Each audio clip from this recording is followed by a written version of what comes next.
रूस की ओर से यूक्रेन पर हमले तेज करने के बाद से युद्ध भयंकर होता जा रहा है। पहले से ही हथियारों की कमी से जूझ रहे यूक्रेन पर संकट मंडरा रहा है। इस बीच यूक्रेन के लिए राहत भरी खबर सामने आई है, तो वहीं रूस की मुश्किलें बढ़ने की संभावना है। दरअसल हंगरी के प्रधानमंत्री विक्टर ऑर्बन ने दावा किया कि यूरोपीय यूनियन और नेटो देश संभावित रूप से यूक्रेन में सेना तैनात करने के लिए तैयार हैं। इस दौरान उन्होंने कहा कि ब्रुसेल्स मॉस्को और कीव के बीच संघर्ष को अपना मानता है। ऑर्बन ने कहा कि यूरोपीय यूनियन के नेताओं का मूड युद्ध जैसा है।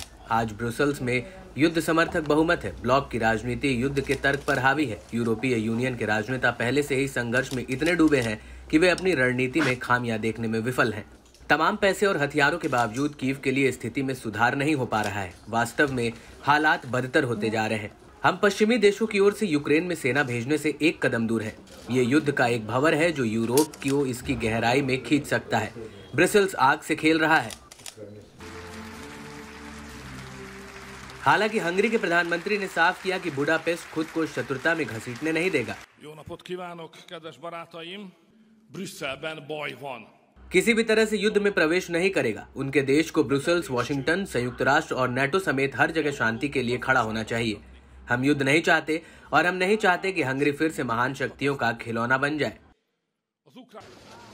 बता दें कि ये कोई पहला मौका नहीं है। पहले भी यूक्रेन में नेटो सेना भेजने का विचार पश्चिमी नेताओं की ओर से किया गया है।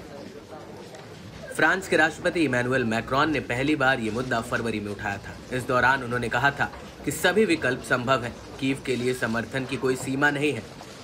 ऐसा दावा है कि मैक्रोन के बयान में शुरू में कुछ नेटो सहयोगियों को चिंता में डाल दिया था, जिन्होंने तुरंत ही ऐसी रणनीतियों से पल्ला झाड़ लिया।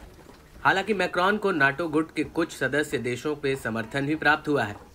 वहीं मार्च महीने में पोलिश विदेश मंत्री ने कहा था कि यूक्रेन में रूस के सैन्य अभियान के लिए पश्चिम की ओर से इजाफे की सख्त जरूरत है।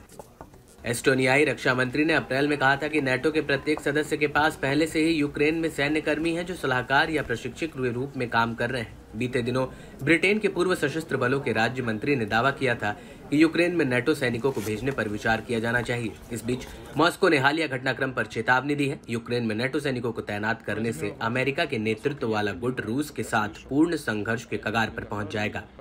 राष्ट्रपति पुतिन ने मार्च में कहा था कि यह पूर्ण पैमाने पर तीसरे विश्व युद्ध से एक कदम पीछे होगा।